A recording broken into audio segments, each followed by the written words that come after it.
Nova Reid doesn't do surface level conversations, and she's not here to make people feel comfortable.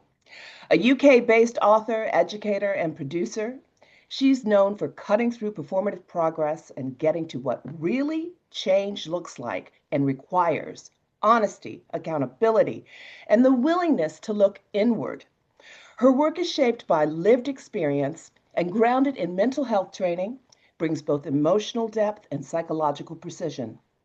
She understands that inequality isn't just discussed, it's carried.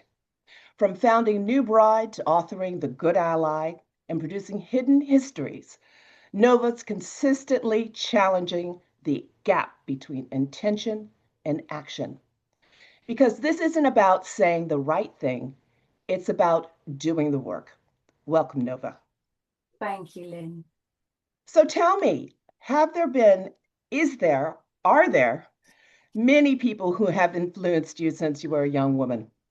Gosh, yes, many, and so many, too many to mention, and those influences aren't always loving and wholesome ones, but they're sometimes, Mm. often, sadly, the biggest teachers. There are people who inspire me. There are people who I learn from.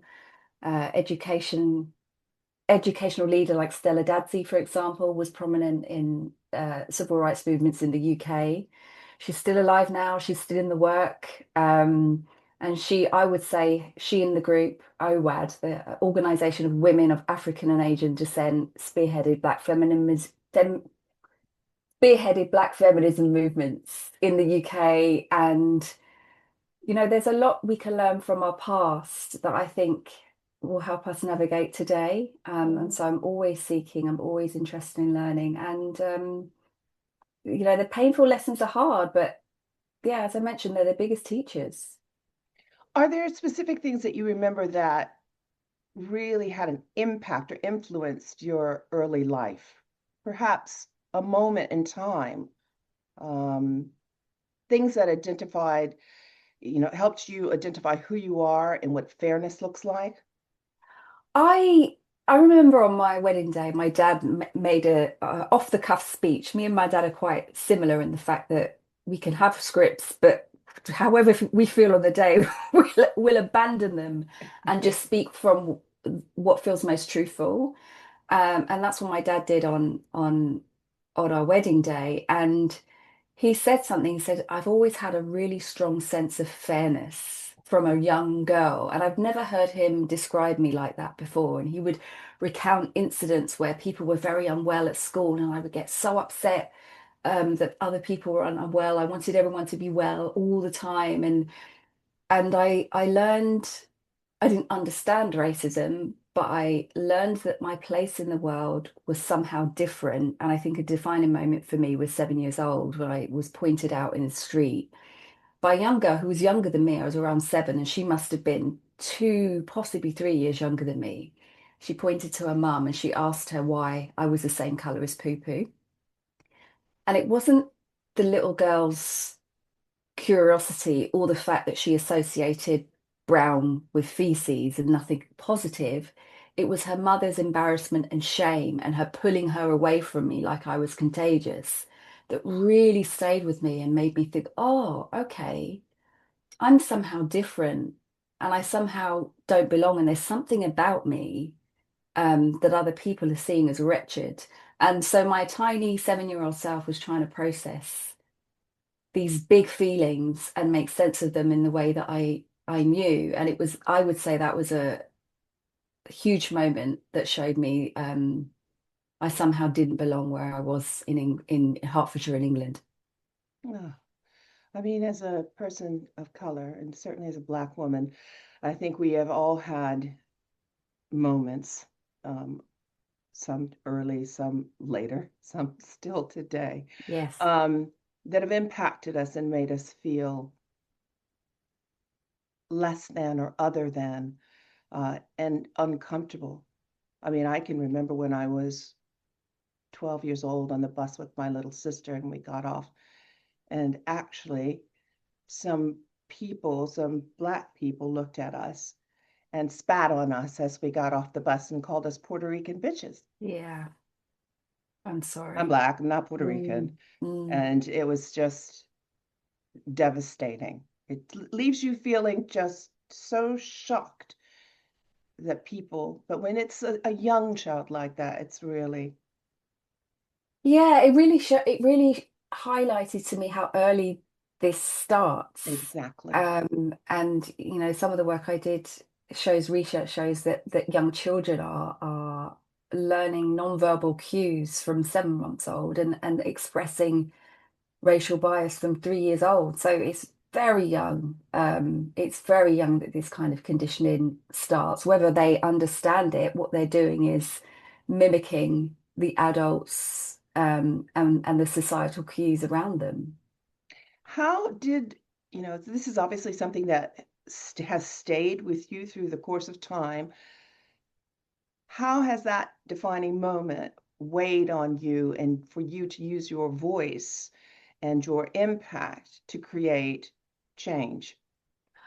I would say that's the first that I can remember. I'm certain there were others, but that was the first. And then it just, as I grew older, it became more and more explicit. I experienced quite explicit racism. That's not everybody's experience, but I did from often adults. It was this thing for me. It's like, why are these, like, it felt like bullying at it, at the core of it. I'm like, why are these grown adults making monkey noises at me? Like there's nothing logical about this behavior right now.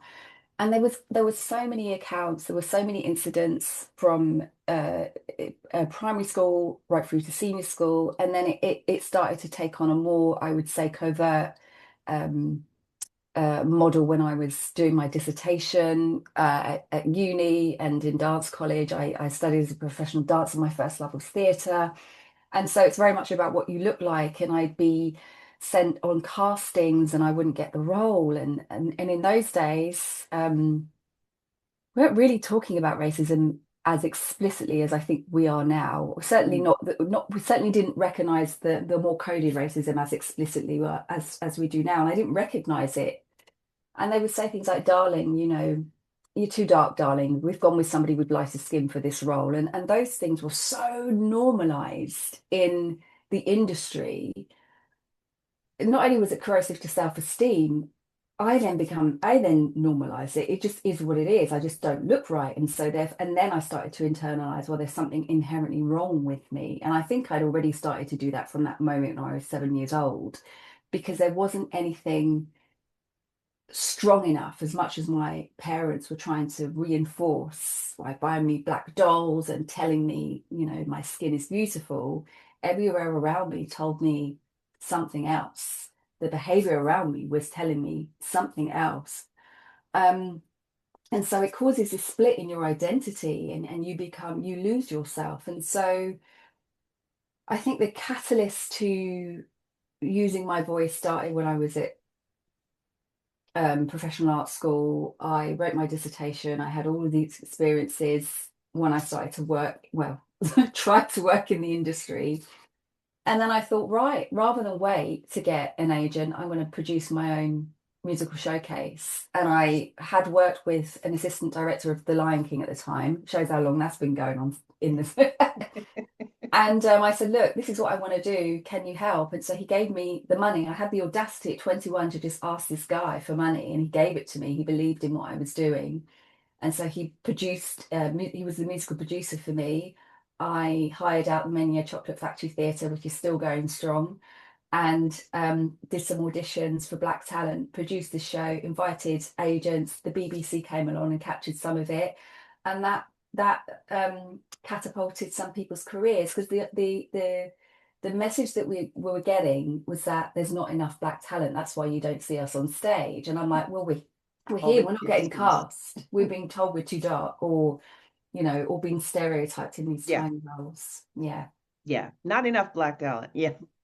Same old, same old. And And so I we've heard wanted, that across industries. Oh, not enough of them. Yeah, yeah, yeah, it's not enough or that we're somehow not as talented when actually we usually wipe the floor, like, yeah. Thank you very much. wipe the Yeah. floor. Mm. So that Fear, was fear-based. fear, ignorance, Yeah. lack of imagination. insert Yeah, other. Yeah. yeah, yeah. Listen, all of these things would lead you to do inner work, and you talk about doing the inner work quite a bit. What did that look like in practice for you?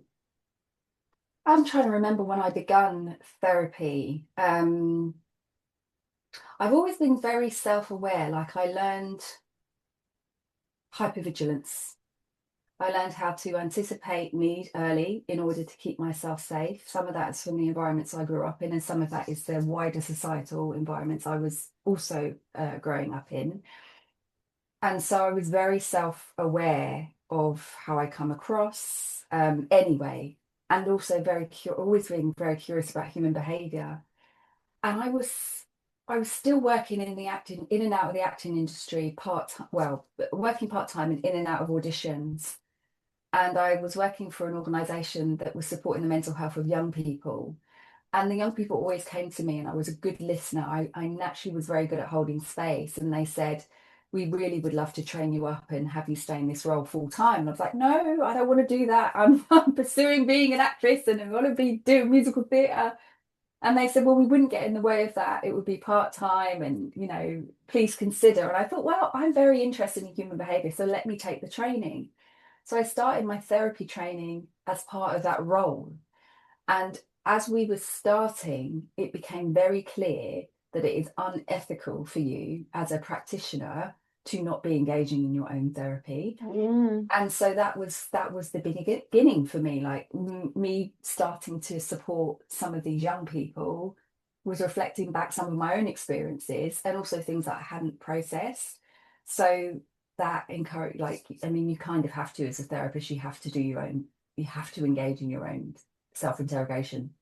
There's so much taboo, specifically in this country, about doing the work, and doing therapy and, really engaging in self-discovery and what makes you tick, what makes you happy, what makes you behave the way you do. To anybody out there who questions doing the work, what would you have to say? I mean, to me, it's like an MOT. I think there are many people in the world who are parents and should not be because they haven't done their own therapy, they haven't done their own self-interrogation. And that um, projections, I mean, there's so many, there were so many methods of therapy. There is not one method that will help you deal with everything, but there is a lot of things you can do to better understand who you are, how you interact in certain situations, how you engage interpersonally, how that's linked to some of your social conditioning, how that's linked to historical and intergenerational trauma.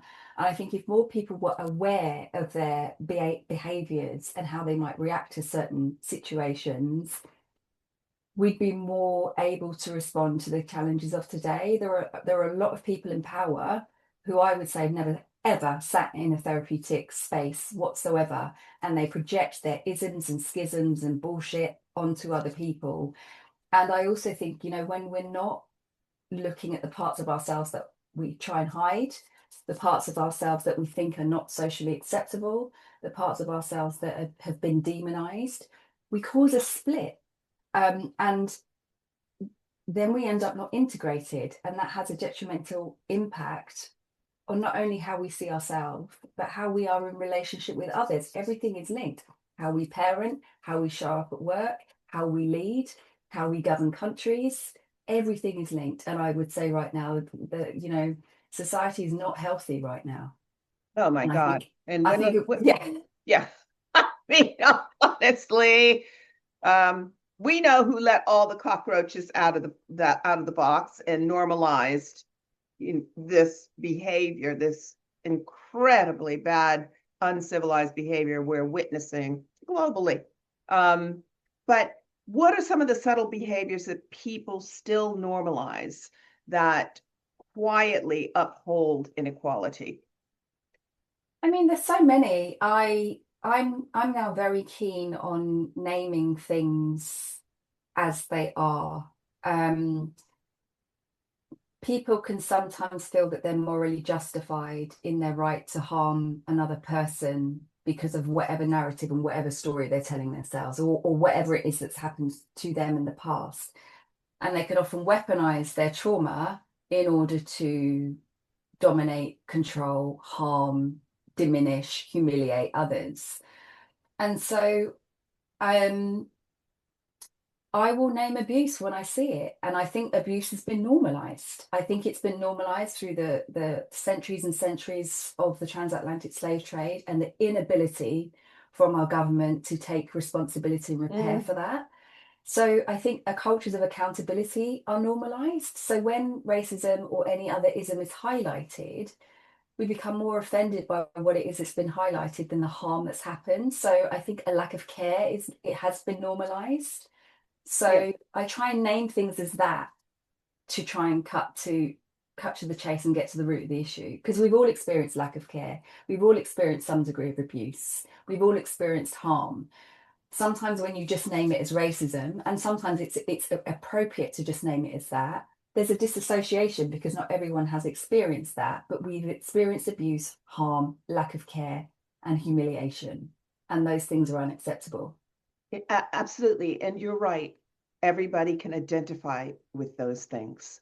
It has happened to all of us. Yeah. Um, why do you think so many people resist discomfort? And, you know, eh, I think that discomfort is such a learning process. It's part of the learning process, and people really do resist it. And I think that stops them from understanding what's possible if you lean into discomfort. What do you Yeah, think about that? I think there's a lot of fear. I think fear governs so much of our behaviors, including our inaction. I mean, inaction is a behavior as far as I'm concerned. And the risk of being hurt, being abandoned, whatever it might be, feels so much bigger than the possibility and the opportunity of transcending whatever the thing is that you're afraid of.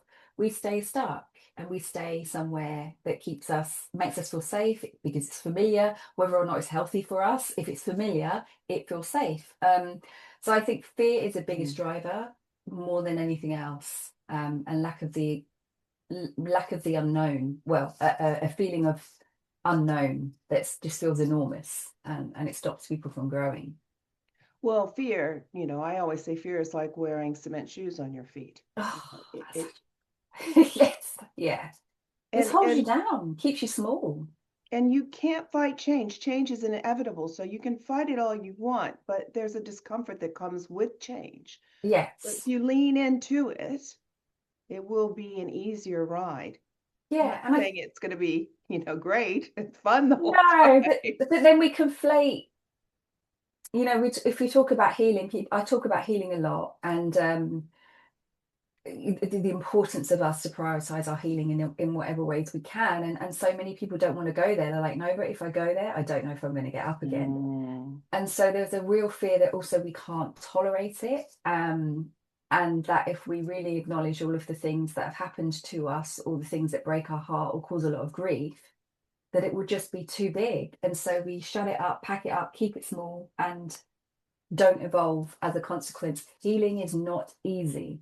Um, but once you transcend, and it's just powerful, and we are designed to evolve as human beings, I just invite more people to have courage to take steps.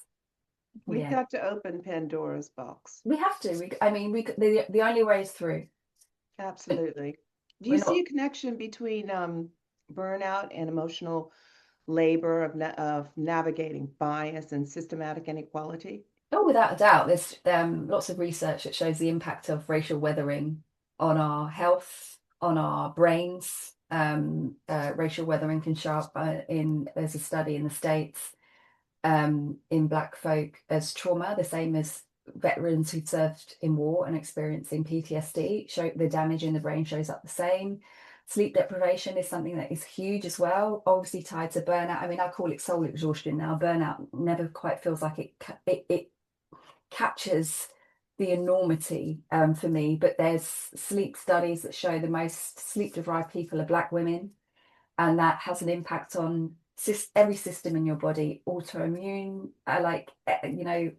So many Black women I know have fibroids, the link between trauma being passed down from womb to womb, and stress. There's so much. Many of it is not researched nearly enough. Everything is linked. Yeah, no, I think you're right. Um, it is intensive and it is insane that people don't realize the amount of trauma, particularly women of color, Yeah, experience every single day, throughout history. yeah. It's incredible. And also why, I don't want to have to explain that to people. Yeah, I don't want to have to explain. Yeah, That's not my job. yeah. It's your job to educate. But you know what? I think that people don't, there are people that are trying to engage in uncomfortable conversations now, Mm. but that takes courage. What do you think courageous leadership looks like? I don't know how. I mean, being a leader in these times is going to be complex. I mean, human beings are complex, we always have been, but I don't know how you can lead in any meaningful way and Mm. not address these issues and not be courageous. And if you can't do it or don't feel like you can, lean on support, get support, buy it in. Like there's no excuse. Or you need to step back because we need leaders of today to be courageous, to be making big decisions and to be doing things differently to stop perpetuating and repeating past and present harms. We, we women need to, in my opinion, band together as a unit to create change, necessary change, and to be able to be responsible for our own successes and our own movement. But it does take allyship because the majority of the power, let's face it, is in the hands of white men. So I don't see how we can get there without the help of allies. What does real allyship look like, in your opinion? It's I mean, not box ticking. I mean, Yeah, real that's why I'm allyship. pausing. I mean, box sticking isn't real allyship, it's stage performance. Yeah. It requires humility and it requires that deep change work. You've got to look at the parts that you've got to look internally. Like this isn't something that is just affecting one demographic. It's all of us. Yes, demographics are going to be disproportionately impacted. If you're Black and female and disabled, you're going to be at the sharper end of injustice than if you are a white able-bodied woman. Absolutely. But not seeing it as separate. We're hearing conversations a lot right now around toxic masculinity and Louis Theroux's recent documentary, Manosphere. I'm sorry, I'm going to bring that into the space, but the dialogue I'm seeing around is, these young boys are problematic, they're this and they're that. I said, what is the ecosystem that has raised these young boys? We are Amen. all linked. And one of Yes. the characters on the program, his behavior was heavily enabled by his mother. So it's looking at everything holistically. It's having the humility to be told when you are causing hurt or harm and having an accountability of, I'm really sorry. What can I do to, let me think about that if you don't understand what you've done in the moment? And what can I do to repair? We have a lack of accountability culture in society Mm. generally. Mm. And that I think has to be front and center of how we approach social issues. There's no accountability for anything. We've got world leaders running amok right now. No Oh, accountability, no retribution. none. The Labour government said that they abstained from voting to to acknowledge that the transatlantic slave trade was a crime against humanity, and the UK government abstained from that vote, saying, well, it wasn't legal, it wasn't illegal to enslave people during then, so we've got nothing to apologise for, without looking at the impact of that generationally to this very day on healthcare outcomes, on equity pay gaps, on excessive wealth from those who were paid compensation and those who weren't. Like everything is linked. And so History needs to be understood and looked at in its full complexity. That's one of the reasons I produce Hidden Histories with my Reid, to unearth these stories. Humility, and we've got to do our healing work. Yeah, well, some of these people just need to do the work more. All of it. It's all of it. And also recognizing these, I am above my head. There are other people who are more qualified, and let me give the floor to them or let me step back. So much self-interest prevents the right people from being in the roles that they should be to actually transcend the times that we're in. Oh God, you couldn't have said it better. Absolutely. It Yeah. is, it is, we are just in complete chaos, all standing on shifting sand and feeling like there is no hope, you Yeah. know? But you have to, to use the quote, we do have to keep hope alive. Yes. I think, all of us, we come from lineages of powerful survivors, and they would have had to have hope in order for us to be today. So I think that's the least we can do, um, is to hold on to it. On a slightly lighter note, You mean this wasn't lightly? it is Monday. Good morning. Let's move to just a slightly lighter note. If someone audited your calendar and your bank account, Oh God. what would they say you truly value? I mean, just had a catch up with my accountant last week. Always a joy, right? Always a joy. My bank account, they would say I truly value rest. There is a lot I put through my business that supports they would say I truly value rest and things that support my well-being. There's a lot I put through my business that Mm. maintain help me maintain those things. And my calendar probably rest as well. And also um hearty catch-ups with people in my life who inspire me, who hold me accountable, um, and push me to do brave things. Ah, Yeah. lovely. Is there one habit or guilty pleasure that keeps you grounded and brings you joy in the middle of this work and rest that you do? Ah, Please tell me it's Love is Blind. sometimes, but more recently it's blue therapy. I found that terrible, but I was so gripped on it. Um, oh, I love to dance. I'm very silly at home. Lots of belly laughing. I love swimming. Yeah, I'm always belly laughing. I'm very, very mischievous and playful. Yeah, This is great though. And I yeah. love to dance and sing and I am silly as well. And it's important when people are quite serious and in their their work lives that people understand that we can be really silly and really fun. I'm often complimented for it. Like, no, but how do you tackle these tough subjects? And yet there's a lightness to it, and I bring humor in when it's appropriate. So I'm all of those things. Yeah. But to be honest, Nova, you carry so much light when you enter a room. Oh, thank Even though you. I know you're very, very soulful and you can feel that, but it comes with a great deal of light. Oh, So I'm sure, everybody who knows you appreciates that, but it really does, your aura really does permeate a room and it lifts the room no matter how serious the subject matter can be. that's a really beautiful thing to say. Thank you. Well, it's true. If someone listening wants to show up differently and starting this week, what's the one action that they could take and the one belief they may need to unlearn? I think I mean what they need to unlearn depends on where they are. Start from where you're at. Get in relationship with shame.